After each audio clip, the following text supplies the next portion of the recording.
Asociados a estos existen síntomas psicológicos y conductuales. Y además hay impacto, como les he dicho, ¿no?, en la funcionabilidad, ya sea actividades básicas de la vida diaria o actividades instrumentales de la vida diaria. Simplemente que se afecte un dominio no necesariamente tiene que ser la memoria, como estamos viendo en nuestra paciente. Ahí está el componente visoespacial y también están ya afectadas las actividades instrumentales de la vida diaria, porque ¿quién le hacía las compras? La esposa de su hijo, ¿no es cierto? Entonces, eso es lo que define una demencia. ¿Sí? Entonces, una demencia o un trastorno neurocognitivo es cualquier alteración en los dominios más impacto en las actividades de la vida diaria del paciente, ¿no?, básicas o instrumentales. Y a diferencia del delirium, que también lo vamos a ver, que en el delirium existe una alteración aguda o subaguda ¿de qué? Del nivel de conciencia asociado a alteraciones de la atención, y se agregan otros déficits cognitivos o conductuales.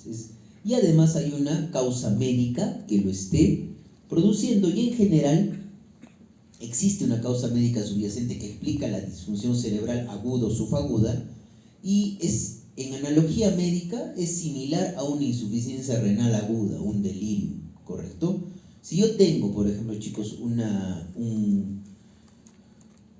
sepsis con toda la liberación de citocinas, probablemente la barrera hematoencefálica se va a volver permeable y el paciente va a empezar a tener compromiso del nivel de conciencia, alteraciones en la atención, puede tener, digamos, inversión del ciclo sueño-vigilia, y eso es un delirio. Pero hay una enfermedad médica que lo está expresando, porque recuerden, chicos, ¿no?, el cerebro cuando sufre no expresa su sufrimiento más que todo lo expresa a nivel de signos, ¿no es cierto? Síntomas netamente psicológicos y signos netamente conductuales. Estos pacientes a veces se agitan, pues clásicamente es un paciente que está en intervención, es un anciano en un posoperatorio, o una anciana de una cirugía de cadera que hace un trastorno hidroelectrolítico y duerme más durante el día, en la noche está que se despierta, grita, se retira las vías, quiere lanzarse. Eso es un delirio, ¿sí? Esa es la gran diferencia. En cambio, en la demencia, ¿qué sucede? El nivel de conciencia está conservado. Es una de las grandes diferencias entre demencia y delirio. Por supuesto que, como he visto con mis alumnos de práctica, nosotros hemos visto lo que se conoce como beclouded dementia, es decir, es una demencia oscurecida, que es un delirium, es decir, un delirium sobreagregado ya a una demencia, un trastorno neurocognitivo. Y todo lo que hemos podido ver, y lo vamos a ver en la teoría, lo hemos visto en la práctica con mis alumnos, el día lunes, en el hospital, ¿ya? ¿Y por qué es importante conocer el delirium? Y lamentablemente, chicos, es a veces tan, digamos, ¿cómo les digo?, ¿no?, lamentable que los mismos internistas no entienden eso. Es decir, que el paciente está con delirium y piensan que nosotros los psiquiatras vamos a ir y vamos a solucionar su delirio, cuando el delirium tiene una causa médica. Y si esa causa médica, entre comillas, hiponatremia, 2, insuficiencia renal crónica en tratamiento con niveles de creatinina alta, o 3, una neumonía en un anciano, no se soluciona, el paciente va a seguir con el mismo problema. El tratamiento que solamente nosotros damos por psiquiatría es netamente sintomático. Tiene una elevada mortalidad, se presenta en varias especialidades médicas, y el tratamiento por psiquiatría es eminentemente sintomático. Entonces, ¿por qué es importante conocer la presencia de deterioro cognitivo? Por esto, chicos. Porque la esperanza de vida en la población se ha incrementado, la cantidad de adultos mayores se ha incrementado sustancialmente, así como las patologías propias de esta población.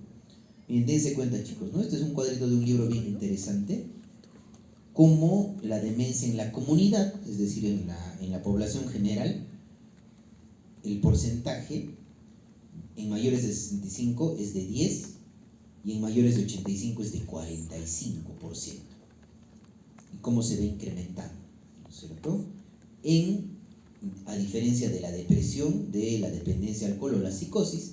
Y miren, cuando ya está un paciente en una residencia o en una casa, ¿no?, o en un albergue donde lo puedan cuidar. Miren, ¿cuál es la causa más frecuente de que un paciente esté en una residencia es la demencia, 60-70%. ¿Sí? Entonces démonos cuenta de eso. Entonces, ¿qué es una demencia? ¿Qué es un trastorno neurocognitivo mayor? ¿Qué es un trastorno neurocognitivo menor? TNCMA, trastorno neurocognitivo mayor; TNCME, trastorno neurocognitivo menor. Entonces, ¿qué es una demencia, trastorno neurocognitivo mayor, o más que todo demencia, ¿no? Recuerden, chicos, que a diferencia del retraso mental, las demencias son alteraciones cognitivas adquiridas, ¿correcto? Que más que todo están asociadas con el pasar de los años. Es un síndrome cerebral adquirido que se caracteriza porque hay un declive en el funcionamiento cognitivo previo. Y el deterioro cognitivo, y esto es muy importante, por favor, que recuerden, chicos, no se limita a la memoria. O sea, demencia no es sinónimo de memoria, de alteración de la memoria. ¿Sí? Recuerden, por favor, eso. Miren, 15 al 20% de los individuos mayores de 65 años tienen un mild cognitive impairment, que viene a ser un deterioro cognitivo leve, ya leve, que se conocería como un trastorno neurocognitivo menor. Pero a los 3 años, de este 15 a 20%, 35% de los pacientes con deterioro cognitivo leve desarrollan enfermedad de Alzheimer. Entonces, ¿es importante la prevención o no? Por supuesto que sí. ¿Y cuáles son las causas de demencia? ¿No? Síntomas neuropsiquiátricos o cognitivos que interfieran con la habilidad de las actividades básicas o instrumentales de la vida diaria, ¿no? Que exista un declive previo del funcionamiento anterior. No es atribuible a un delirio, ya hemos dicho, la gran diferencia es el nivel de conciencia. Recuerden, por favor, eso, que se ha diagnosticado ya un deterioro cognitivo a través de una prueba neuropsicológica o la información dada por el paciente, y asociado al deterioro cognitivo envuelve dos o más de los siguientes, ¿no? Deterioro o en la capacidad para retener nueva información, deterioro en razonamiento, deterioro en el componente visoespacial y cambios en la personalidad o el comportamiento. Y vamos a ver que hay un tipo de demencia que altera mucho más la personalidad, específicamente porque ustedes, si ustedes recuerdan, nosotros tenemos dos dominios cognitivos bien importantes que están caracterizados por o que son llevados, digamos, como si fuera el jinete de ese caballo, que es el córtex prefrontal, tanto la cognición social como la función ejecutiva, ¿correcto? Que teníamos como dominio cognitivo. ¿Por qué creen que hay un tipo de demencia que es la demencia frontotemporal, específicamente la variante conductual, donde el individuo empieza a ver no atrofia a nivel hipocampal como existe en el Alzheimer, sino a nivel frontotemporal? Y normalmente era una persona apacible, tranquila, y como empieza a tener esa alteración a nivel del córtex prefrontal, no tiene pues un reparo para seguir las reglas sociales. El paciente empieza a ser soez, empieza a hablar con contenido netamente sexual, ¿correcto? O empieza a tener conductas inapropiadas, específicamente con desinhibición sexual.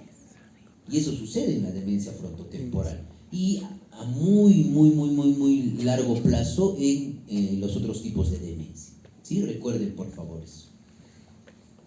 Entonces, ¿cuál es la etiología de los trastornos neurocognitivos, ¿no? La etiología, chicos, la mayor causa es producida por las demencias degenerativas. Y algo muy importante que ustedes tienen que recordar es que, miren, más o menos el 60%, sacando en promedio, dentro de las demencias degenerativas está la enfermedad de Alzheimer. Probablemente es la más frecuente, es casi el 60%. Después de la enfermedad de Alzheimer viene la demencia vascular, con un 20%. Y el resto, chicos, son demencias de etiología múltiple, ¿no? Ahí están justamente, chicos, la demencia por cuerpos de Lewy, está la demencia frontotemporal, está la demencia por enfermedades neurodegenerativas como la demencia por enfermedad de Huntington, la demencia por enfermedad de Parkinson, está también la enfermedad de Creutzfeldt-Jakob, ¿no es cierto?, que es la enfermedad por priones. ¿Quién no ha escuchado de la enfermedad de las vacas locas, ¿no es cierto? Es una causa de demencia, ¿sí? Pero Y algo muy importante que recuerden, chicos, lamentablemente pues el cerebro no solamente envejece desde el punto de vista con el depósito de amiloide y ovillos neurofibrilares propio de la enfermedad de Alzheimer, sino también hay patología vascular. Entonces, en la práctica, en la clínica, los pacientes tienen una demencia mixta en la mayoría de los casos, ¿sí? Es decir, patología de Alzheimer junto con probablemente demencia vascular, es lo que más se presenta, ¿sí? Y acá justamente está la demencia mixta, ¿no? Por eso les decía, dense cuenta, 47% enfermedad de Alzheimer, más no enfermedad de Alzheimer y patología vascular. El 27%, que es este naranjita, es enfermedad de Alzheimer más patología vascular. Y el resto es un porcentaje menor, ¿no? Pero recuerden que nosotros nos vamos a enfrentar más que todo a demencias mixtas, de etiología mixta, donde el componente de Alzheimer probablemente inicia y posteriormente se van a dar cuenta muchas veces cómo las placas amiloideas junto con los ovillos neurofibrilares causan problemas vasculares también. Y acá tenemos los diferentes tipos de etiología, ¿no? Las degenerativas, ya que hemos hablado, las vasculares. Entonces, dentro de las degenerativas o las neurodegenerativas, la causa frecuente de las neurodegenerativas es la enfermedad de Alzheimer, ¿sí? Demencias vasculares, donde hay patología vascular asociada a hipertensión arterial, ¿correcto? Las demencias hidrocefálicas, comunicantes, no comunicantes, igualmente puede generar demencia, chicos, las infecciones del sistema nervioso central. Y uno de los virus más neurótropos es el virus de la inmunodeficiencia humana, que genera demencia, ¿sí? Y ahí también está la neurosífilis, la meningitis crónica, la encefalitis vírica, las demencias traumáticas, la demencia pugilística. Esto se ve mucho en Estados Unidos, incluso hasta hay películas, chicos, ¿no? De la concusión y el fútbol americano y el desarrollo de demencia asociado, digamos, a la concusión muy frecuente. Trastornos metabólicos, patología cardíaca, fallo pulmonar, las deficiencias de vitaminas, demencias tóxicas, la demencia alcohólica, agentes psicotrópicos. Acá dentro de agentes psicotrópicos es muy frecuente, chicos, y no es una buena práctica, ¿no? Encontrar a un anciano que esté recibiendo medicación anticolinérgica, es decir, viperideno, o empezar a utilizar iosina con mucha frecuencia en un anciano. No es bueno, no es aconsejable. Demencias neoplásticas, ya sea un meningioma, un glioblastoma y otras demencias asociadas, pues, por ejemplo, a enfermedades inmunitarias como el lupus eritematoso sistémico. Pero acá lo que nos importa más que todo son las demencias degenerativas y las vasculares, que son probablemente el 80% de las causas de demencia, ¿sí? Y miren, acá, chicos, esto es justamente de The Global Impact of Dementia and Analysis of Prevalence, Incidence and Trends. Esto es del International Alzheimer Disease del 2015, y esto es el impacto global de la demencia. Alrededor del mundo, miren, chicos, existe más o menos 9.9 millones de nuevos casos de demencia en el 2005, es decir, un caso cada 3 segundos, ¿sí? Y miren, vean las proyecciones al año 2050. En el 2015 se tenía 46.8 millones de personas con demencia. Para el 2030, 74.7, y miren, para el 2050, 131.5. Y esto genera, para el 2050, que exista aproximadamente un ingreso, y esto se ve, el incremento se vea mucho más en países con bajos ingresos. Uno de los países con bajos ingresos es, pues, lamentablemente el país donde estamos, ¿no? Perú. Entonces ahí es donde probablemente la esperanza de vida, las condiciones de vida mejoran, la salud también mejora desde el punto de vista médico, pero el envejecimiento no se va a poder retrasar, ¿correcto? Se va a tener, y este tipo de pacientes ustedes van a tratar. Entonces, miren, dense cuenta también el impacto, chicos, ¿no? El estimado total de costo a nivel mundial de las demencias en el 2015 en Estados Unidos ha sido más o menos 818 billones de dólares, y en el 2018 la demencia se va a convertir probablemente en una enfermedad de $1 trillón, ¿correcto? Viene a ser justamente la misma carga de la enfermedad, porque este es un paciente que al final va a perder su capacidad de funcionamiento, ¿correcto? Va a generar probablemente pérdidas sustanciales a nivel de dinero, ¿no es cierto? Y además, miren, dense cuenta cómo va cambiando, ¿no? En Asia 22.9 millones. Este es un mapa de la prevalencia de la demencia para el 2015. Entonces, esto es algo muy importante y es un aliciente, chicos, ¿no? Porque nos permite ver cómo se va desarrollando el cuadro. Y es muy importante que conozcan ustedes la epidemiología. Miren, dense cuenta que los casos siempre son mucho más frecuentes a mayor edad, mayor incidencia. Y eso recuerden, ¿no? El principal factor de riesgo de demencia o trastorno neurocognitivo es la edad, ¿sí? Y acá vemos más o menos estos grafiquitos que tenemos para poder describir las incidencias de los diferentes tipos de demencia, ¿no? Acá tenemos nuestro país, se tiene más o menos entre un 70 a un 80%, ¿no?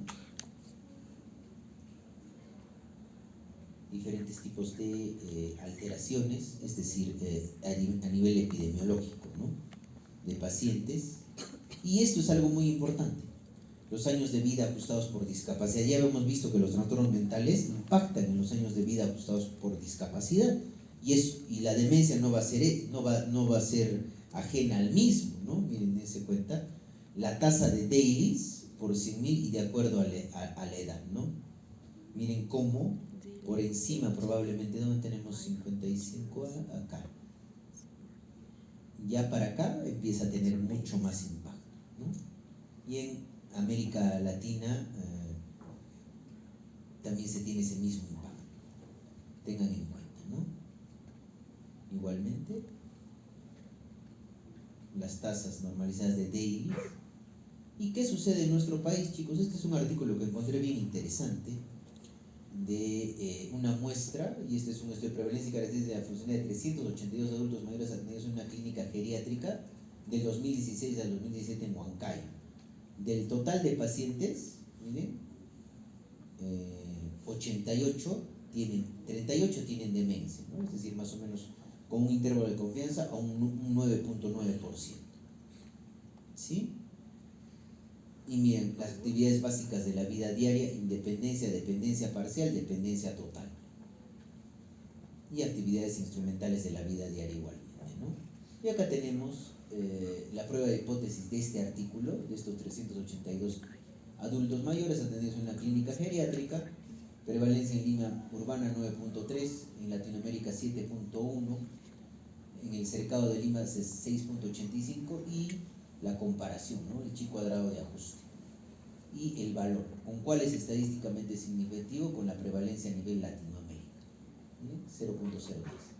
Eso es importante. Entonces vamos a hablar, chicos, de la importancia de los factores de protección dentro del desarrollo de las demencias. Es muy importante, chicos, hablar que dentro de como hemos visto, ¿no? Dentro de las demencias degenerativas, la principal causa, casi el 65%, es producida por enfermedad de Alzheimer. Entonces va a haber factores de riesgo y factores protectores. Es muy importante tener en cuenta esto. El nivel educativo alto es un factor de protección, la actividad cognitiva es un factor de protección, el bilingüismo es un factor de protección, un buen apoyo social es un factor de protección, el matrimonio es un factor de protección, la actividad física también, la ingesta moderada de alcohol, ¿no? La dieta mediterránea en Europa, la ingesta moderada de alcohol, vino, ¿no es cierto? Una copa de vino probablemente, en la mayoría de veces en el Mediterráneo se consume, ha llevado a tener esta teoría de que es un factor de riesgo. El consumo moderado de café o igual el consumo moderado de té, la dieta mediterránea, ¿correcto? La dieta MID o la dieta DASH, la dieta cetogénica, vitaminas, específicamente flavonoides. Y los flavonoides, ¿dónde se encuentran, chicos? Se encuentran pues en la uva, ¿no es cierto? Y en el vino, ¿correcto? Todos se miran cuando digo vino. ácidos grasos de cadena prolongada y consumo justamente de pescado y niveles elevados de HDL colesterol, que es el colesterol bueno. Son factores protectores. ¿Y cuáles son los factores de riesgo? Miren, chicos, diabetes mellitus tipo 2. ¿Y en quiénes es más frecuente la diabetes? En los adultos mayores, ¿no es cierto?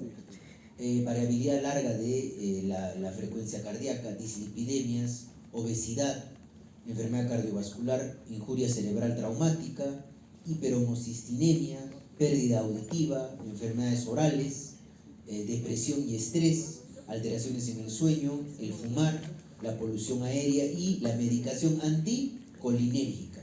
Y esto yo no lo dice su docente, chicos, ¿no? Lo dice este artículo del año 2021.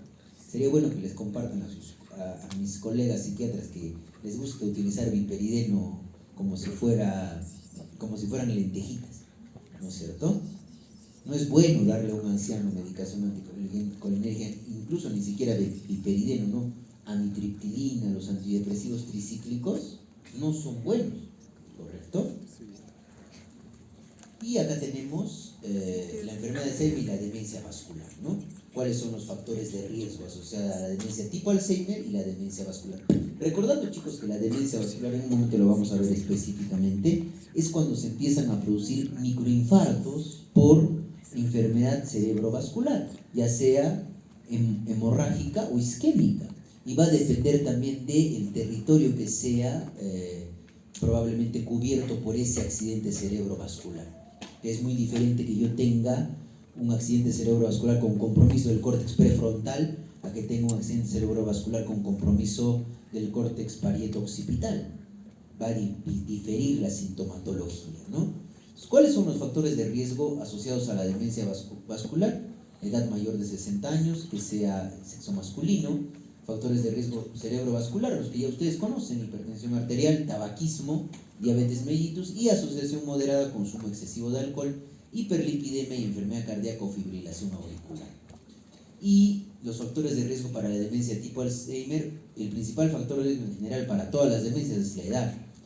Segundo, el alelo E de la apolipoproteína E, el alelo E4 de la apolipoproteína E, que exista deterioro cognitivo leve. Hemos visto, ¿no es cierto?, en la primera parte cómo un grupo de pacientes que tienen MCI, que es Mild Cognitive Impairment, podía migrar a desarrollar una demencia.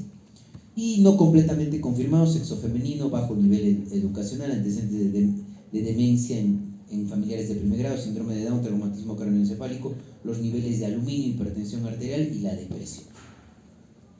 Sí, son factores de riesgo. Entonces, al final, ¿qué es lo que sucede, chicos, no? Al igual que yo siempre les he preguntado esto, ¿no? Hay áreas cerebrales donde hay mayor cantidad de neuronas serotoninérgicas, que son los núcleos del RAF. Áreas cerebrales donde hay mayor cantidad de neuronas noradrenérgicas, que es el locus ceruleus. Hay áreas cerebrales donde hay mayor cantidad de neuronas dopaminérgicas, que viene a ser el área tegmental ventral, ¿no es cierto? Y hay áreas cerebrales donde hay mayor cantidad de neuronas colinérgicas, que son los núcleos basales de Meiner, ¿ya? Entonces, hay un déficit colinérgico, se empiezan a perder progresivamente, chicos, neuronas colinérgicas, hay disminución progresiva de acetilcolina disponible y finalmente va a existir deterioro de las actividades de la vida diaria, de la conducta y la cognición. Entonces, el tratamiento acá, ¿habrá, chicos, un tratamiento curativo? No, simplemente el tratamiento va a ir a retrasar las agujas del reloj del envejecimiento cognitivo. Si el paciente probablemente en unos 10 años va a terminar siendo dependiente totalmente funcionalmente, con el tratamiento probablemente no van a ser 10 años, van a ser probablemente 15 o 16 años, ¿sí? Entonces, ¿es darle calidad de vida al paciente o no? A un paciente anciano, por supuesto, ¿sí? Entonces, acá tenemos a nivel de la enfermedad de Alzheimer. En la enfermedad de Alzheimer, chicos, esto es algo que ustedes tienen que saber. Se produce porque empieza a haber depósito de amiloide beta. Nosotros tenemos el APP, que es la proteína precursora de amiloide, ¿no? Se lo tiene su extremo nitrogenado y su extremo cetónico. Entonces, hay una vía no amiloidogénica, ¿no? Es decir, que no va a generar depósitos de amiloide, Acá esta tijerita es la alfa-secretasa que corta esta proteína precursora de amiloide en A y beta amiloide, ¿no? Pero ¿qué pasa cuando empieza a aparecer esta beta-secretasa? Corta este lado y hay una gamma secretasa que corta y empieza a aparecer este A beta. Y este péptido A beta no se puede procesar, chicos. Y hay de diferentes tipos: A beta 40, A beta 42 y A beta 43.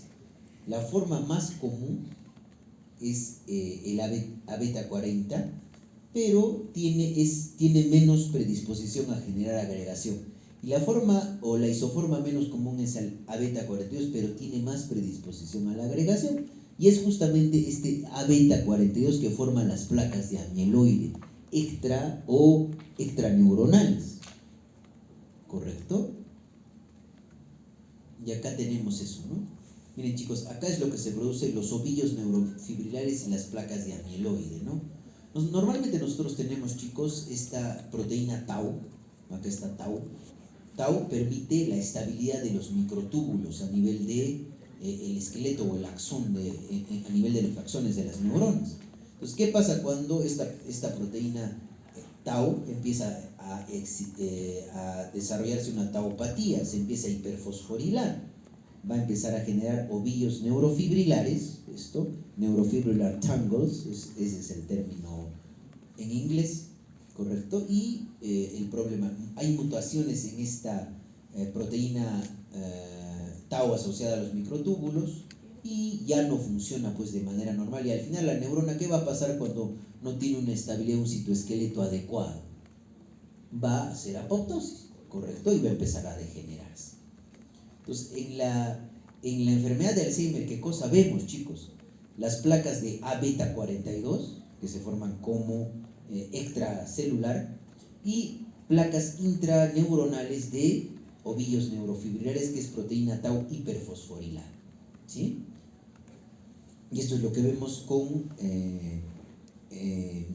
la muerte neuronal. Miren, un cerebro sano y un cerebro con enfermedad de Alzheimer. ¿Qué es lo que se pierde? La corteza, ¿correcto? Y eso a predominio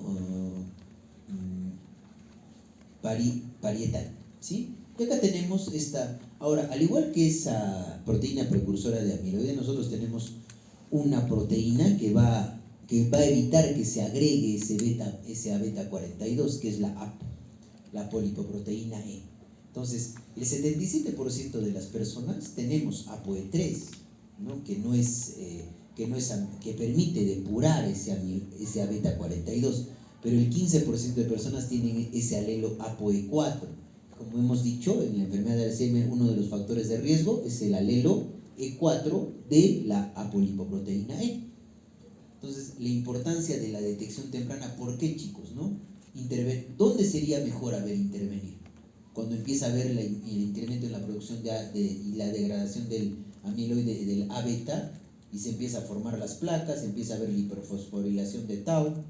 Lo ideal es intervenir aquí, evitar que se formen placas, porque ya, chicos, desde más o menos los 40, 45 años, incluso en pacientes que ya tienen una carga de enfermedad de Alzheimer en la familia, ya se empiezan a tener placas de beta amiloide en el cerebro, pero asintomáticas, pero van acumulándose, y es como si un vasito va llenándose de agua, hasta que llega un momento en que la reserva cognitiva ya no aguanta y empieza a aparecer sintomatología, ¿correcto? Entonces, lo ideal es ¿dónde intervenir? Pues acá, chicos, porque al final lo último que nosotros vemos es esta pérdida de memoria y los déficits cognitivos, pero ya hay pues pérdida o disfunción sináptica y pérdida neuronal y ovillos neurofibrilares.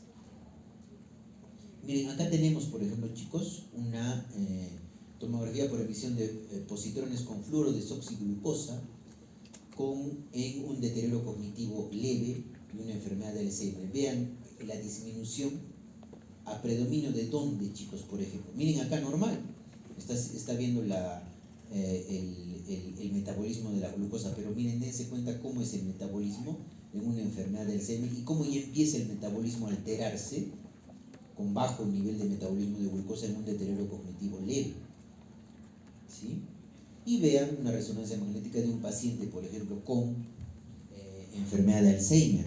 Vean la atrofia hipocampal, la dilatación de los ventrículos y en general la pérdida de la superficie cortical cerebral.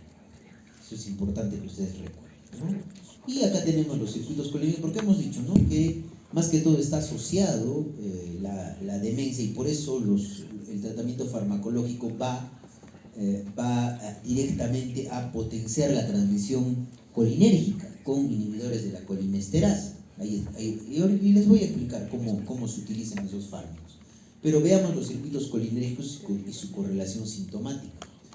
Tengamos en cuenta que la amígdala y el hipocampo tiene que ver con la memoria y la ansiedad, el córtex prefrontal con la función ejecutiva, el núcleo accumbens, así como también el cuerpo estriado, tiene que ver con la apatía y la anedonia, y a nivel el tálamo tiene que ver con la parte motor perceptual. Entonces, si empieza a haber déficit colinérgico, se van a empezar a alterar estas funciones, ¿o no, chicos?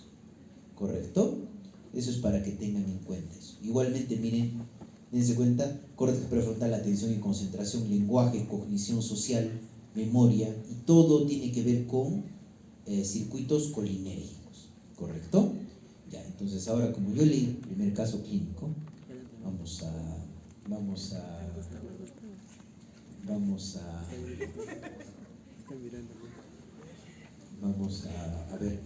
a pedir un número y vamos a comenzar de atrás. A ver, voy a ver quién se está durmiendo.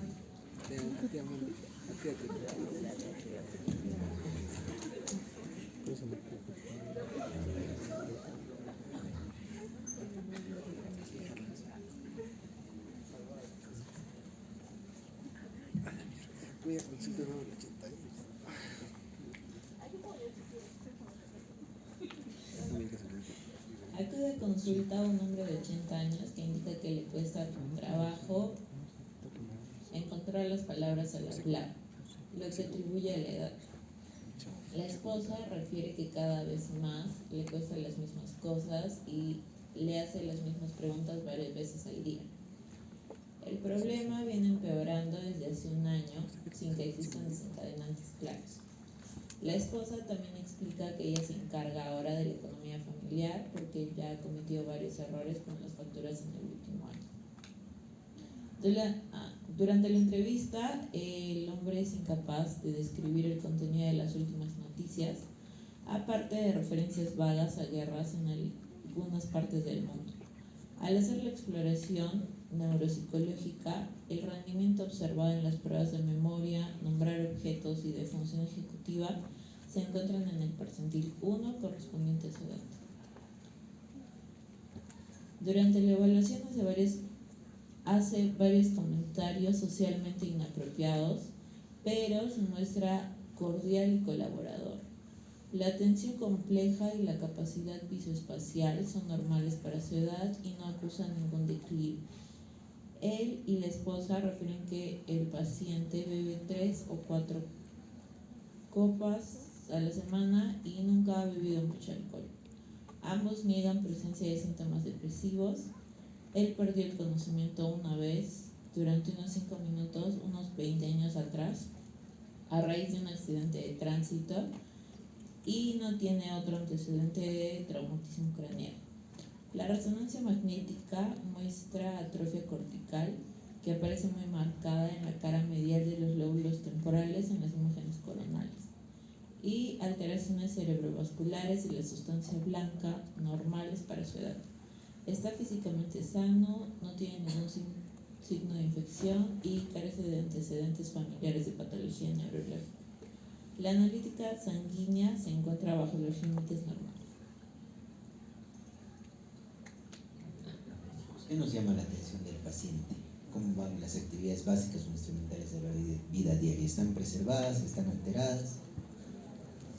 Las instrumentales están alteradas. ¿Y qué tenemos en la neuroimagen? Lo que nos llama la atención es los comentarios socialmente inapropiados, ¿no? Y donde probablemente se produce mayor cantidad de atrofia, lóbulo temporal medial, que viene a ser el hipocampo, que es donde comienza el deterioro clásico en una enfermedad de Alzheimer. Pero vean, dense cuenta que también hay lo que nosotros denominamos lesiones a nivel de sustancia blanca secundaria a microinfartos vasculares. ¿ya? Y esto es lo clásico en una enfermedad de Alzheimer, ¿no? A diferencia de lo que les voy a explicar en una demencia vascular. Dense cuenta, acá les traigo eso, ¿no? La enfermedad de Alzheimer aproximadamente casi es el 60%, vascular viene después de la vascular viene la enfermedad por cuerpos de Lewy, otras demencias el 5%, y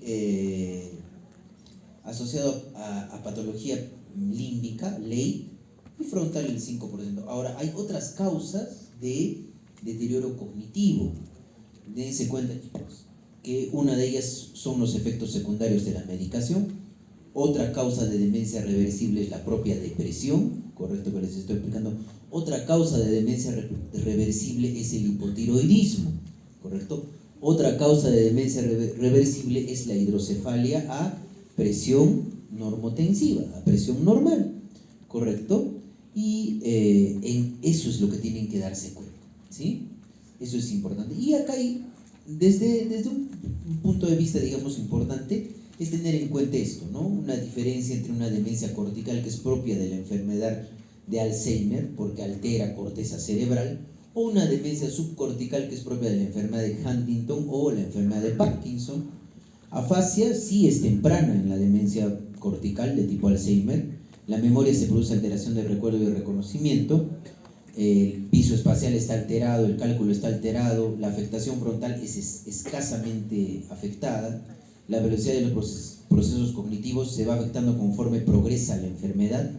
A nivel de la personalidad hay indiferencia, irritabilidad, el ánimo es eutímico y la coordinación es normal hasta el final. En cambio, en la enfermedad de Parkinson, una demencia subcortical tipo Parkinson, se va a ver? La coordinación está alterada, el ánimo es deprimido, hay apatía y hay pasividad, disminución desde el inicio de todos los procesos cognitivos, y la afectación frontal es muy afectada en fases avanzadas. El cálculo está preservado, el piso espacial alterado, y en la memoria hay una alteración del recuerdo y el reconocimiento normal. No hay afasia, porque recuerden, chicos, que la mayoría de los procesos cognitivos superiores, ¿dónde se localizan? En todo el córtex cerebral, ¿sí? Entonces acá tenemos los criterios diagnósticos, ¿no? Hablamos de trastornos neurocognitivos mayores y leves, mayores y menores o leves, ¿correcto? Y CIE-10 todavía considera la demencia definido por la causa específica de demencia. Puede ser una demencia neurodegenerativa, puede ser una demencia vascular. Y recuerden esto, ¿no? Cualquier alteración, por lo menos en uno de estos dominios: atención, función ejecutiva, aprendizaje, memoria, lenguaje, perceptual, motor o cognición social. Para cada uno de los diagnósticos específicos se establece que puede ser mayor o menor, ¿no? El número requerido, más de un síntoma. Se excluye el delirio, porque un paciente con una demencia tiene nivel de conciencia conservado, esa es la gran diferencia. El impacto psicosocial, se ven alteradas justamente en la capacidad para resolver de forma independiente las actividades de la vida diaria, y se consulta los especificadores, ¿no? A diferencia de CIE-10, que solamente habla de demencia y habla de demencias por apartado, ¿sí? Y acá tenemos para cada uno de los trastornos: para el trastorno neurocognitivo por enfermedad de Alzheimer, para la demencia en la enfermedad de Alzheimer, correcto, para CIE-10, el trastorno neurocognitivo frontotemporal, la variante conductual, la variante del lenguaje, y la demencia en la enfermedad de PIC o atrofia cerebral circunscrita, demencia progresiva e inicio en la mediana edad. Acá lo más importante, chicos, es que se den cuenta que lo más frecuente en la enfermedad de Alzheimer es que se pierda primeramente la memoria reciente, y progresivamente, mientras va avanzando la enfermedad, se va alterando más funciones, ¿correcto? Eso es lo más importante, ¿sí? En cambio, por ejemplo, en la demencia frontotemporal van a predominar signos, pues, de desinhibición frontal. El paciente va a tener desinhibición sexual, va a tener probablemente comentarios inapropiados de contenido sexual, va a cambiar su personalidad, está más irritable, más agresivo, ¿correcto? O probablemente empieza a tener conductas desorganizadas, la demencia frontotemporal, ¿sí? Y en la demencia por cuerpos de Lewy, probablemente, chicos, es casi la única de las demencias donde, y esa es la gran pregunta también que yo les pongo en el examen, ¿sí? Es casi la única, el único tipo de demencia que tiene alteración en el nivel de conciencia, porque fluctúa a veces el nivel de conciencia en la demencia por cuerpos de Lewy. Y además es una de las demencias que tiene en su sintomatología clínica la presencia de alucinaciones visuales. 1. 2. Hay alteración del ciclo sueño-vigilia con irrupciones del sueño REM sobre el sueño no REM, que hace que el paciente en la noche empiece a patear o se cae de la cama, ¿correcto? Y además de eso hay una hipersensibilidad a la medicación antipsicótica. Y se les pone un caso clínico de un paciente que tiene toda esa sintomatología, clínicamente es una demencia por cuerpos de Lewy, es decir, estos pacientes se les da una dosis baja de cualquier antipsicótico, especialmente de primera generación, van a ser parkinsonismo o, más que todo parkinsonismo o síntomas extrapiramidales, pero más que todo hacen parkinsonismo, ¿sí? Síntomas parkinsonianos después del deterioro cognitivo, alucinaciones visuales recurrentes bien formadas y fluctuación de la cognición, la atención y el estado de alerta, ¿no? Y acá tenemos el trastorno neurocognitivo vascular. Y va a depender, chicos, mucho, y esto es algo muy importante que ustedes recuerden, ¿no? Va a depender del área que ha comprometido la enfermedad cerebrovascular para que genere el deterioro cognitivo. Y al final, este tipo de deterioro no es como en la demencia, que mi funcionamiento comienza así, yo voy deteriorándome, no. En la demencia vascular, el funcionamiento es probablemente, estaba acá, disminuye y ahí se estanca. Es como una evolución en escalera, ¿correcto? Para que no se olvide. Y acá vienen los estadios pues, de la enfermedad de Alzheimer. Miren, se van a dar cuenta, ¿no? Por un lado tenemos la función cognitiva del 0 al 100%, y ya yo les decía, ¿no es cierto? Y acá tenemos probablemente ya la enfermedad actual con el desarrollo de amiloidosis, pero, miren, dense cuenta, hay amiloide, hay A-beta 42 con tomografía por emisión de positrones, pero todavía no tiene síntomas, está presintomático. Entonces, esta amiloidosis hace que disminuya la beta 42 disponible, el péptido A-beta en el líquido cefalorraquídeo, o puede ser asintomático, y después empieza el deterioro cognitivo leve. Entonces empieza a elevarse la tau hiperfosforilada y empieza a haber alteraciones a nivel de la resonancia magnética, así como también la tomografía por emisión de positrones con fluoro de desoxirribosa y el deterioro episódico de la memoria, pero todavía no hay demencia. Deterioro, esto sería un trastorno neurocognitivo menor.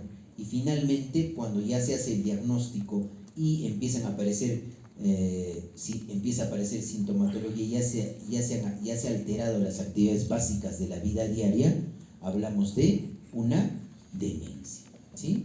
Entonces dense cuenta el curso. Ya pacientes que tienen 40, 45 años pueden tener amiloide beta o A-beta amiloide. Y acá hablamos de la demencia vascular. Entonces, en la demencia vascular, ¿qué pasa, chicos? Miren, dense cuenta, va a haber una alteración específica en una determinada área, ¿no? Miren la gran diferencia en el metabolismo de glucosa, ¿no es cierto? En la enfermedad de Alzheimer, miren dónde predomina la disminución del metabolismo de glucosa. ¿Y qué pasa en la demencia vascular?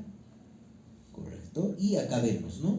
Se incrementa la severidad de las hiperintensidades en la materia blanca en la demencia vascular. Hay microinfartos, chicos, y estos microinfartos en un momento se van a asociar. Si un paciente, digamos, tiene probablemente la mala suerte de, 1, tener riesgo para desarrollar enfermedades de Alzheimer, y 2, es hipertenso y es diabético, hace angiopatía cerebral, hace enfermedad cerebrovascular y se va teniendo varios accidentes cerebrovasculares chiquitos que comprometen sus hiperintensidades en sustancia blanca, este paciente va a desarrollar sintomatología a más temprana edad. Y al final, ¿eso va a ser una demencia eminentemente vascular? No, es una demencia mixta. Es decir, que está asociada con Alzheimer disease, con vascular dementia, ¿no es cierto? Para que recuerden.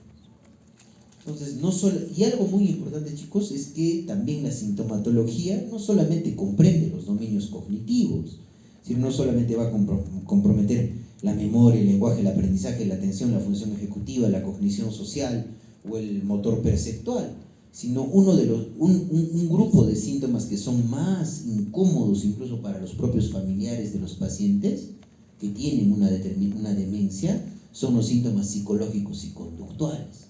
La agitación, la ansiedad, correcto, los problemas para dormir, las ideas deliroides. Muchos de estos pacientes al final, chicos, empiezan a tener ideas deliroides de que sus propios hijos les están robando su dinero. ¿Sí? Entonces, hay los síntomas cognitivos, a diferencia de los síntomas no cognitivos, los síntomas cognitivos en una demencia siempre van a aparecer, ¿no? Van a ocurrir desde el principio, van a progresar de manera continuada. La aparición y la progresión de los distintos síntomas está en mutua relación. Se conoce generalmente bien su fisiopatología porque hemos visto por qué hay una déficit colinérgico, ¿no es cierto? Y moderada efectividad del tratamiento en cuanto a la supresión del mismo. En cambio, los síntomas cognitivos no van a aparecer siempre desde el inicio, van a aparecer en diferentes momentos de la enfermedad, pueden tener un curso temporal definido y luego desaparecer, pueden aparecer síntomas de una esfera, por ejemplo delirio, sin aparecer en otra, por ejemplo depresión, y sus correlatos biológicos no están bien claros. Y también generalmente tienen aceptable respuesta al tratamiento, porque el tratamiento netamente es sintomático, ¿no? Y acá tenemos los síntomas psicológicos y conductuales. El paciente puede experimentar ideas deliroides, sí, puede hacer alucinaciones también, puede tener síntomas depresivos también, puede haber apatía también, falsos reconocimientos, cambios de personalidad y alteraciones en la conducta, deambulación errática, inquietud psicomotora, reacciones catastróficas, quejas físicas, desinhibición, pacientes que se vuelven muy recalcitrantes con sus comentarios o muy intrusivos, negativismo y alteraciones de la conducta sexual. Y estos síntomas, chicos, son más difíciles de tratar, ¿correcto? Y generan gran impacto familiar en el cuidador. Muchas veces nosotros no solamente tenemos que pensar en el paciente que tiene demencia, sino en el cuidador. Porque muchas veces la familia, ¿qué hace con el adulto mayor? Lo lleva pues a un asilo. Y ahí es donde probablemente el paciente se deprime más y porque ya no lo pueden cuidar, ¿no? Entonces, ¿cómo vamos a evaluar, chicos, en general los trastornos neurocognitivos? Lo primero que tenemos que valorar es realizar una anamnesis. Tenemos que hacer una entrevista no solamente al paciente, sino también a los familiares para valorar el funcionamiento previo, ¿correcto? Comparar las habilidades cognitivas actuales con las que tenía hace 10 años y valorar la funcionabilidad. Ver si hay algún dominio cognitivo alterado, más un compromiso de las actividades instrumentales o básicas de la vida diaria. Cuando están comprometidas las actividades básicas de la vida diaria, ahí hablamos de demencia. Pero cuando están comprometidas las actividades instrumentales, hablamos de un trastorno neurocognitivo menor o un trastorno neurocognitivo leve, ¿correcto? Y le vamos preguntando, ¿recuerda cosas que han pasado recientemente? ¿Recuerda dónde se guardan las cosas? Cosas sobre su familia, amigos como nombres, ocupaciones, cumpleaños o direcciones. Encuentra la palabra correcta cuando habla, pesca pistas sociales como hacer comentarios apropiados en conversaciones o ha habido un cambio en su personalidad y toma decisiones en asuntos cotidianos, actividades instrumentales de la vida diaria, maneja sus asuntos financieros, actividades instrumentales de la vida diaria, sabe cómo hacer las cosas del hogar, como cocinar, limpiar, actividades instrumentales de la vida diaria y se asea, se viste, come, va al baño solo, actividades básicas de la vida diaria. ¿Sí? Entonces, eso es el ejercicio que ustedes tienen que hacer, valorar qué dominio cognitivo está alterado más, ese dominio cognitivo o los dominios que estén alterados, qué impacto en el funcionamiento han tenido. ¿Están alteradas las actividades instrumentales de la vida diaria? Trastorno neurocognitivo menor o leve, ¿no es cierto? ¿Están alteradas ya o están comprometidas las actividades básicas de la vida diaria? Por supuesto que previamente ya están comprometidas las actividades instrumentales, ¿no es cierto? Hablamos ahí ya de un trastorno neurocognitivo mayor o demencia. Entonces, entrevistamos al paciente, demostrar que existe alteración en al menos uno de los 6 dominios neurocognitivos y que exista impacto en la funcionabilidad, actividades básicas de la vida diaria o actividades instrumentales de la vida diaria. Y la memotecnia, para que ustedes recuerden, chicos, cómo se valora un trastorno neurocognitivo o una demencia, hablamos de lapsus de memoria. Alteración y acá tenemos pues los dominios cognitivos: lenguaje, atención compleja, motor perceptual, cognición social, función ejecutiva y memoria. ¿Correcto? Por eso, lapsus de memoria. Más a esto le tenemos que asociar ¿qué? impacto en el funcionamiento, ya sea actividades básicas de la vida diaria o actividades instrumentales de la vida diaria. ¿Sí? A nivel de lenguaje, muchas veces los pacientes tienen dificultades para encontrar palabras correctas para decir algo. Yo a veces le muestro al paciente un reloj y el paciente me dice, eso sirve para ver la hora, pero no puede decir que se llama reloj. Y eso es característico en la demencia por enfermedad de Alzheimer, la anomia. Ya es más característico. Entonces miren, por ejemplo, le pregunto a un paciente, ¿no? ¿Quién fue Alan García? Ah, fue ese hombre que el hombre importante de toda esta cosa. ¿Qué quiere decir con el hombre importante? Todo el país votó por él. Ah, quiere decir presidente. Paciente exacto, un presidente. ¿Se dan cuenta? Esa es la dificultad para encontrar la palabra correcta. Mostrar objetos al paciente y que los nombre. Le podemos mostrar en el consultorio un lapicero, le podemos mostrar un reloj, le podemos mostrar probablemente un sello, ¿correcto? Y es fácil para valorar, ¿no es cierto? Mis alumnos que yo les enseño prácticas, todos los días que hacemos examen mental, les muestro al paciente, le muestro algo para que me diga qué cosa es o no. Y por eso, ahí estoy valorando cognición, ¿correcto? La atención compleja, ¿cómo voy a valorar? Valoramos valorando la capacidad de cambiar el foco de atención. Ahora podría decirme los 12 meses del año al inverso, ya diciembre, noviembre, octubre, el paciente empieza a dudar. Luego de octubre, después de más de 20 segundos, julio, mayo, con tono algo triste. Entonces puede enfocarse en la entrevista, también mantiene un curso normal del pensamiento en la entrevista. Motor perceptual, capacidad de cumplir con actividades cotidianas simples. Tu papá tiene problemas para vestirse por sí mismo, necesita que lo ayuden a afeitarse o ponerse una corbata, puede prepararse una taza de té con facilidad. Ahora quiero ver que también puede seguir instrucciones. Le voy a dar un pedazo de papel, tómelo con la mano derecha, use las dos manos para doblarlo por la mitad y luego colóquelo en el escritorio. Eso es un ejercicio básico para poder valorar motor perceptual. Creo que con mis alumnos alguna vez hemos hecho eso, creo que no. Ya es darle un papelito a un paciente que se le dice, no, agárrelo con la mano derecha, lo dobla con las dos manos por la mitad y luego me lo devuelve con la mano izquierda. Es para valorar motor perceptual. Y la cognición social, cambio de personalidad, chicos, ¿no? Tu papá tiene problemas para leer pistas sociales, tu papá tiene comportamientos inapropiados últimamente, se desviste, tiende a querer tocar a otras personas, insulta y dice palabras soeces, y durante la entrevista el paciente puede tocar temas incómodos como sexo, política o religión. Y eso netamente cuando hay cambios en la personalidad, y mucho más frecuente los cambios de la personalidad se producen en las demencias frontotemporales, ¿ya? Frontotemporales.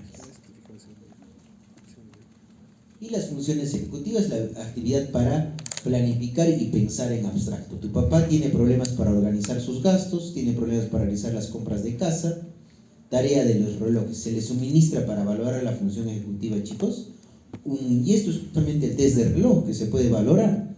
Se le da al paciente una hojita y que dibuje la esfera de un reloj, ¿correcto? Coloque los números y me ponga la hora, por ejemplo, yo le digo que me ponga la hora a las 11:10 o la 1:50. Entonces nosotros valoramos que en lo normal es que hagamos esto. Cuando hay un deterioro cognitivo leve o una enfermedad de Alzheimer ya temprana, miren, dense cuenta cómo se van apretujando los números. Y cuando ya hay una enfermedad de Alzheimer tardía, acá estamos valorando función ejecutiva, miren cómo está el test del reloj. Porque el test del reloj es fácil de hacer en el consultorio, chicos. Ustedes cuando sean médicos y estén haciendo su serum, aún a los adultos mayores que agarran, les hacen hacer un test del reloj, ¿correcto? Y es fácil, ustedes pueden determinar simplemente, hay un dominio cognitivo ya alterado, más las actividades de este paciente tiene una demencia, entonces hay que referir, ¿sí? Y al final la memoria, evaluar la memoria de corto y largo plazo. Recuerden, chicos, ¿no?, que hay memoria inmediata, reciente y remota. La memoria inmediata es la capacidad para repetir, ¿no? Y yo le digo al paciente 3 cosas, ¿no? Pues le puedo decir pelota, silla, púrpura, y que me repita, pelota, silla, púrpura. La memoria reciente, normalmente yo ¿qué hago, chicos, en el examen mental? Le pregunto al paciente, ¿en qué se parece una manzana a una pera? Él me dice, son frutas. Entonces ya pasó más o menos un minuto Y cuando valoro memoria le pregunto, hace un momento, señor, le he preguntado en qué se parecían dos frutas, ¿qué frutas eran? Y ahí me dice, correcto, y ahí estoy valorando memoria reciente. Y la memoria remota es para valorar hechos de la autobiografía, que es muy difícil a veces valorar, ¿no? Yo no tengo la certeza, a menos de que haya un familiar al lado, de que yo le puedo preguntar, en el año 2001, en sus vacaciones de verano, ¿qué hizo usted, señor Pérez? Yo no sé, pues eso, ¿no? Pero si tengo a su hija, ella sí me podría corroborar eso. Pero para poder valorar la memoria remota, valoramos hechos del pasado, como por ejemplo, le puedo preguntar al paciente, ¿no?, quién fue Cristóbal Colón, o quién fue Miguel Grau, o quién es el presidente actual del Perú. Por ejemplo, conocimiento general, quién fue, porque era famoso, y conocimiento personal, dirección, número de DNI y los nombres de los padres. ¿Correcto? Eso es importante. Y las exploraciones complementarias, como ya hemos dicho, chicos, ¿no? Es muy importante siempre descartar que este tipo de deterioro cognitivo sea por una causa reversible. Una causa reversible es un hipotiroidismo que se puede tratar, una causa reversible es un déficit de vitaminas que se puede tratar, una causa reversible es una hidrocefalia a presión normal que se puede tratar. Es por eso, chicos, que en laboratorio pedimos hemograma completo, BCG, sodio, potasio, calcio, glicemia, colesterol, triglicéridos, albúmina, imprescindible la TSH, la vitamina B12, acá falta justamente la B3, la niacina, y el ácido fólico, análisis de orina, radiografía de tórax, electroencefalograma si consideramos un tratamiento con inhibidores de la acetilcolinesterasa, la determinación de serología. Recuerden que VIH puede generar demencia, la sífilis también puede generar demencia, ¿correcto? Por eso le pedimos serología, ¿correcto? Y si hay sospecha de epilepsia o encefalopatía, electroencefalograma, acá es electrocardiograma, ¿ya? Y neuroimagen, siempre pedir, chicos, ¿no? Por lo menos, siempre todo paciente con un deterioro cognitivo tiene que tener una neuroimagen, por lo menos estructural de inicio, por lo menos, ¿correcto? Para valorar como mínimo, pues una tomografía axial computadorizada con contraste, por lo menos lo mínimo, ¿no? Ya tener SPEC o PET, ya acá, por ejemplo, si no me equivoco, hay 2 sitios nomás donde hacen PET scan. En Lima hay varios, ¿no? En Lima incluso hay un laboratorio del doctor Enrique Gali que hace detección de A-beta-42, de beta-amiloide, con un marcador específico. Hay un trazador que se une a la beta-42, ¿sí? Y en la anamnesis a familiares o al cuidador y al paciente, si es posible, y en el examen del estado mental va la valoración del estado mental incidiendo en la memotecnia que les enseñé, lapsus de memoria, ¿sí? Es muy importante, ustedes tienen acceso a esto, chicos, que es el Mini-Mental State Examination, que es el Mini-Mental de Folstein, que lo pueden tener, es fácil, es la batería que ha sido adecuada por Lobo en 1979, valora orientación temporal, orientación espacial, fijación de recuerdo, relación del cálculo, recuerdo diferido del lenguaje, y la puntuación total es máximo 30 puntos. 27 más es normal, 24 menos sospecha de patología, 12 a 24 es deterioro y menor a 12 es demencia. Es el Mini-Mental, pero un test más completo, chicos, es el Montreal Cognitive Assessment, que es el MOCA. Ustedes pueden utilizar esto para hacer incluso esta investigación. Puntuación total es 30, por 26 a más es normal, 25 o menos es un probable trastorno cognitivo. Es más completa esta batería. ¿Y cuáles son las indicaciones, chicos, para realizar una neuroimagen craneal en un paciente con demencia que tenga sintomatología? Normalmente las demencias ya hemos dicho que se presenta por encima de los 65 años con más frecuencia. Cuando la sintomatología aparezca antes de los 60 años, cuando hay un deterioro cognitivo y o funcional rápido, una demencia de corta evolución, un TEC reciente y significativo, historia previa de cáncer para valorar si hay metástasis, uso de anticoagulantes o historia de trastornos de la coagulación, historia precoz de incontinencia urinaria y alteración de la marcha en el curso de una demencia, como ocurre en una hidrocefalia normotensiva, ¿correcto? Luego, presencia de signos recientes que denoten afectación cerebral localizada, ¿no? Babinski, ¿no es cierto? O hemiparesia, y presentación clínica inusual con síntomas cognitivos o neuropsiquiátricos atípicos, afasia progresiva, alteraciones graves del comportamiento al inicio de la enfermedad y alteración de la marcha. Sí, y acá tenemos acá tenemos una tomografía axial computadorizada donde se ve el alargamiento simétrico de los ventrículos laterales, ¿sí? Y además, chicos, la disminución de surcos cerebrales y atrofia temporal medial a predominio izquierdo. ¿Miren? Atrofia temporal medial a predominio izquierdo. Es propio de una enfermedad de Alzheimer, ¿no? Y acá esto más nos llama la atención. ¿Dónde está habiendo más degeneración cortical?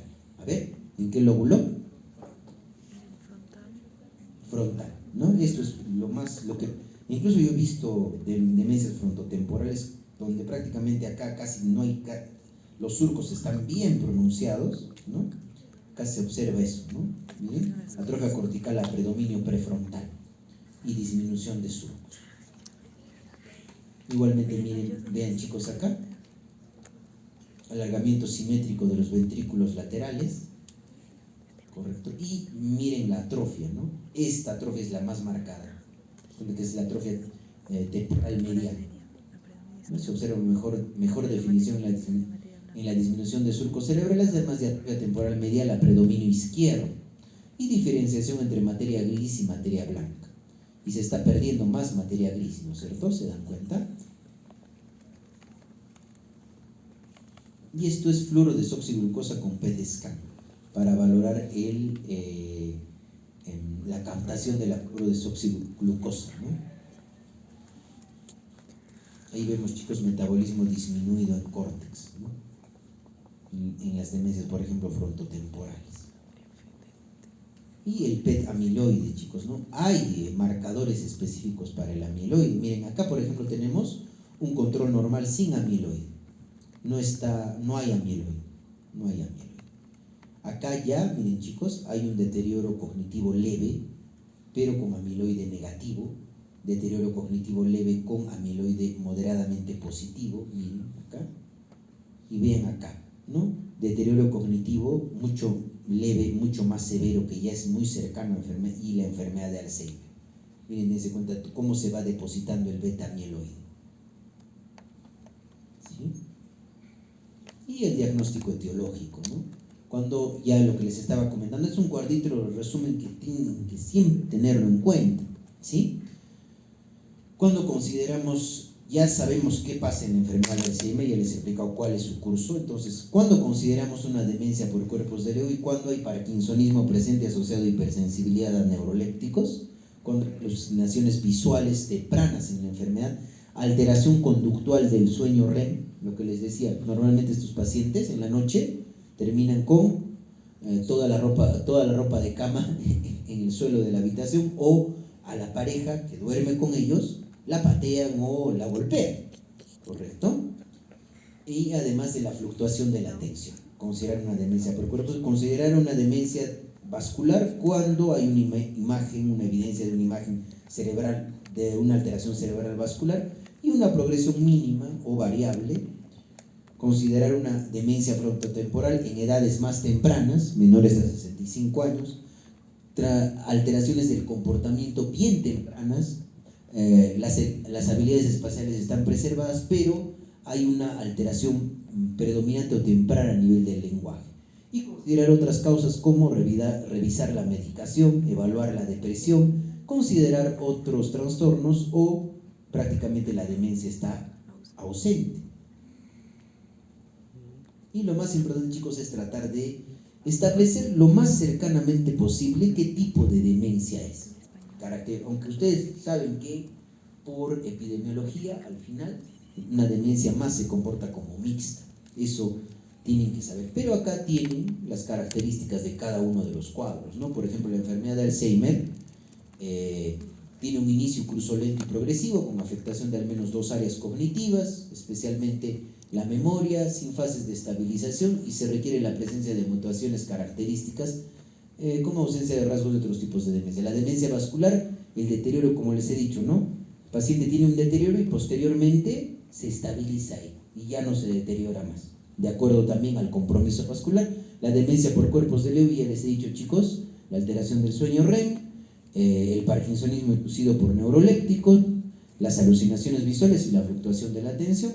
La demencia por enfermedad de Parkinson, por supuesto, va a haber sintomatología de la enfermedad de Parkinson, ¿no? Asociado al deterioro cognitivo. Y la demencia frontotemporal, donde aparece antes de los 65 años y netamente hay más compromiso conductual, ¿sí? Hay más compromiso a nivel de función ejecutiva y cognición social, ¿sí? Y acá tenemos un algoritmo diagnóstico: historia, examen físico, examen neurológico, examen del estado mental. ¿Hay declive cognitivo? Sí. No, no hay demencia. Sí, hay que ver, ¿es delirio o depresión? No, entonces, ¿hay un declive en alguna función? Sí. Entonces, pensamos en una demencia. Análisis de sangre, los estudios, determinar la etiología, ¿correcto? Y el declive funcional, ¿no? Para valorar eso. Entonces, vamos con el ejemplo número 3. A ver, ¿quién me puede leer el ejemplo 3? A ver, vamos a ver, ¿quién se está durmiendo? ¿Ella quiere leer? Ese voluntarismo. Acude a consulta una paciente de 66 años de edad, manifiesta presentar ánimo deprimido y ansiedad crecientes que comenzaron hace 18 meses.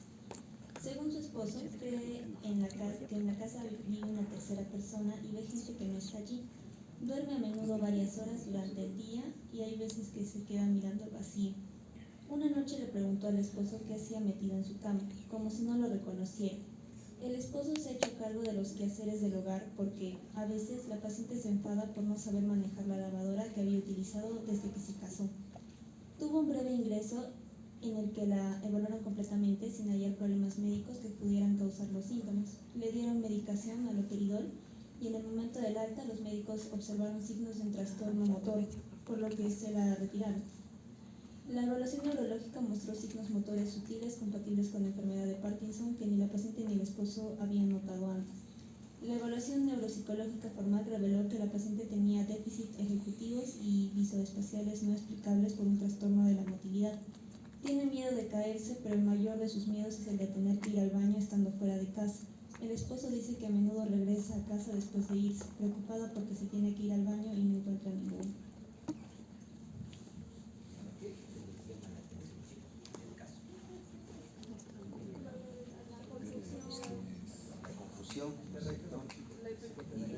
Y la reacción a los antipsicóticos, ¿no es cierto?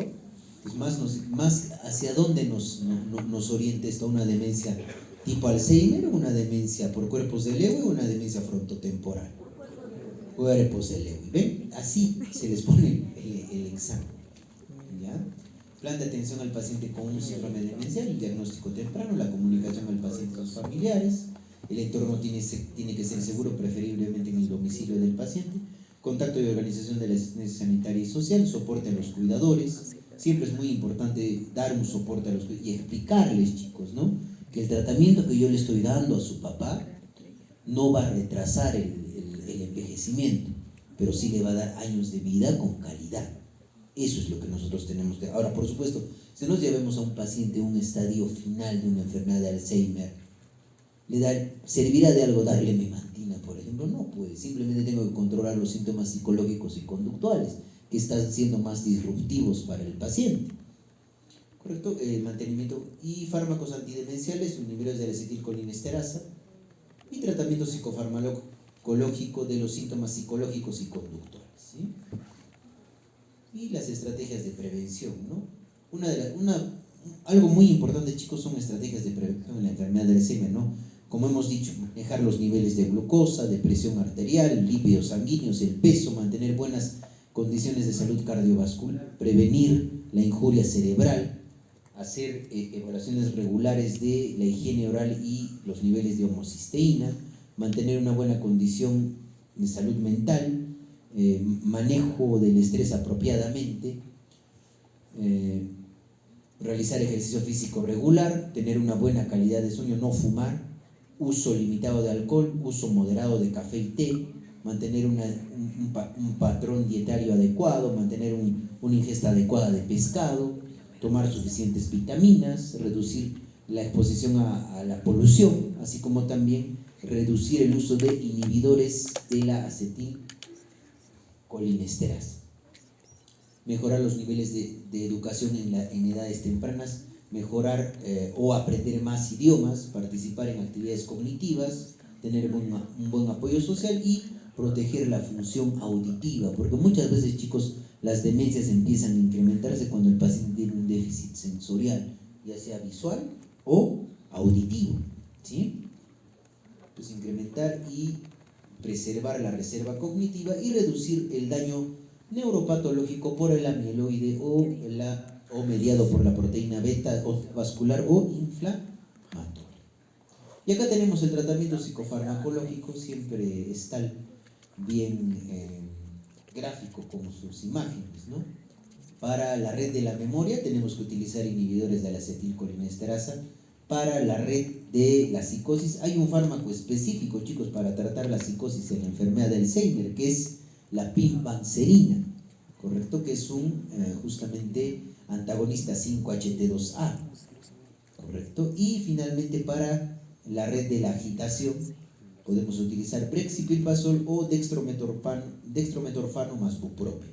Incluso el dextrometorfano más el bupropio está aprobado para utilizarlo en el afecto pseudovulvar, la risa patológica, por ejemplo, se utiliza dextrometorfano con bupropio. Entonces, esas vías, ¿no? Inhibidores de la acetilcolinesterasa. Ustedes solamente me tienen que conocer los inhibidores de la acetilcolinesterasa, ¿no? Es decir, estos son los 3 inhibidores de la acetilcolinesterasa que nosotros manejamos: donepezilo, ribastigmina y galantamina. No es necesario que ustedes me sepan pues las dosis, no. Son inhibidores de la acetilcolinesterasa: donepezilo, ribastigmina y galantamina, que eso se utiliza, ¿ya? Y esto más que todo se va a utilizar en un trastorno neurocognitivo de leve a moderado, es de una demencia leve a moderada. Y de una demencia moderada a grave se utiliza este fármaco, que es la memantina, que es un agente antiglutamatérgico, ¿no? Bloquea el receptor NMDA, es como si fuera un magnesio acá, y evita la excitotoxicidad secundaria a glutamato. Se inicia a dosis de 10 miligramos por día y se puede llegar hasta 20, pero solamente se utiliza en demencia moderada a grave, no en una demencia leve a moderada. En la moderada a grave o la grave se utiliza memantina. Y el tratamiento psicológico psicofarmacéutico de los síntomas psicológicos y conductuales, ¿no? Acá hay que restringir el uso su uso a la presencia de síntomas psicóticos o agresividad. Están contraindicados en la demencia por cuerpos de Lewy, porque recuerden que hay hipersensibilidad a los neurolépticos.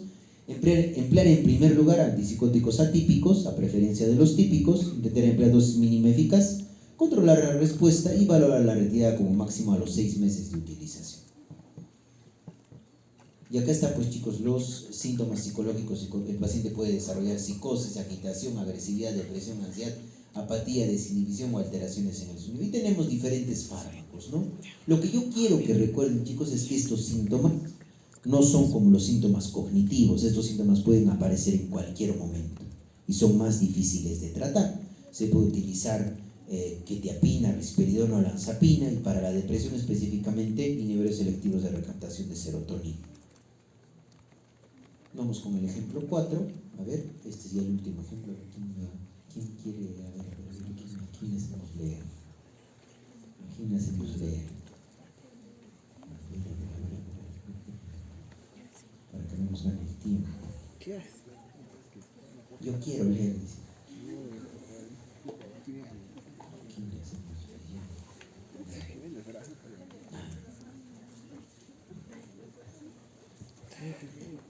Acude por el servicio de emergencia un paciente varón de 90 años, traído de la mano por su hija porque ha empezado a vagar por allí y quejarse, y lleva 2 días sin poder responder a las preguntas ni seguir las conversaciones.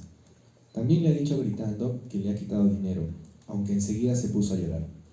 Ha empezado a ver cosas donde no existen y ve en su habitación desconocidos que lo persiguen. Estos síntomas empeoraron por la noche Durmió mucho durante el día y estuvo despierto gran parte de la noche. Al ingresar estaba desorientado y no sabía ni la fecha, ni el día de la semana, ni su dirección. Le encontraron una infección aguda de las vías urinarias. Al revisar la medicación, los médicos hallaron que toma una benzodiazepina para los nervios y otros 10 medicamentos. Decidieron retirarle poco a poco la benzodiazepina y tratar la infección urinaria durante la estancia en el hospital. En el hospital facilitaron al paciente un entorno tranquilo por las noches para que pudiera dormir y le fueron recordando los datos de fecha y lugar, escribiéndolos en un tablón de color blanco junto a la cama. La familia colocó fotos familiares por toda la habitación. Después de una semana en el hospital, el habla se hizo comprensible, dejó de gritar a sus seres queridos y pudo recordar la fecha, su dirección y el nombre del hospital. Una vez curada la infección urinaria, le dieron el alta y el paciente regresó a casa. Es lo que les llama más que todo la atención, chicos. El inicio agudo, no es como en las demencias, un inicio insidioso, con pérdida progresiva de los diferentes síntomas, de los diferentes dominios cognitivos. Acá hay un inicio agudo, ¿hay compromiso del nivel de conciencia o no? Sí. ¿Hay alteraciones sensoperceptivas? ¿Tiene alucinaciones? Sí, tiene alucinaciones. ¿Está desorientado? También. ¿Está comprometida la atención y la concentración? También. ¿Correcto? ¿Y qué tiene comórbidamente? Una infección urinaria, ¿no es cierto? Entonces, esto es un típico caso de delirio. Esto es un delirio. Dense cuenta la gran diferencia entre una demencia y un delirio. Entonces, en el delirium existe una causa médica identificable del síndrome. Es un síndrome mental orgánico de tipo agudo donde confluyen alteraciones del nivel de conciencia, alteraciones de la atención, alteraciones de la orientación, alteraciones del pensamiento y alteraciones de la memoria. Y además alteraciones de la sensopercepción. Y algo frecuente es que exista esta alteración del ciclo sueño-vigilia. Es por eso que se le denomina también síndrome de la puesta del sol, porque el paciente invierte el ciclo sueño-vigilia. Durante el día está durmiendo y en la noche está agitado. ¿Correcto? Y otras denominaciones del delirio, lo que les decía, ¿no? Psicosis de la unidad de cuidados intensivos, estado confusional agudo, insuficiencia cerebral aguda, encefalitis, encefalopatía, estado tóxico metabólico, toxicidad del sistema nervioso central, encefalitis límbica paraneoplásica, síndrome de la puesta del sol, Sundowning, insuficiencia cerebral, síndrome orgánico cerebral. Recuerden, y lo que les puse en las primeras diapositivas, ¿no? La analogía es, chicos, el delirium es similar a una insuficiencia renal aguda, ¿correcto? Pero a nivel cerebral. ¿Y cómo se va a expresar? A nivel de la cognición, a nivel de las funciones psíquicas. Y acá tenemos la prevalencia. Es muy frecuente, chicos, el delirium, especialmente en psiquiatría de enlace. Nosotros vemos bastante delirium, especialmente en pacientes adultos mayores que son sometidos a una cirugía, o un paciente, por ejemplo, adulto mayor, que le hacen una prostatectomía en el servicio de urología, ya le han hecho, ha salido bien de la cirugía, todo, hace un desequilibrio hidroelectrolítico y empieza a hacer esta sintomatología.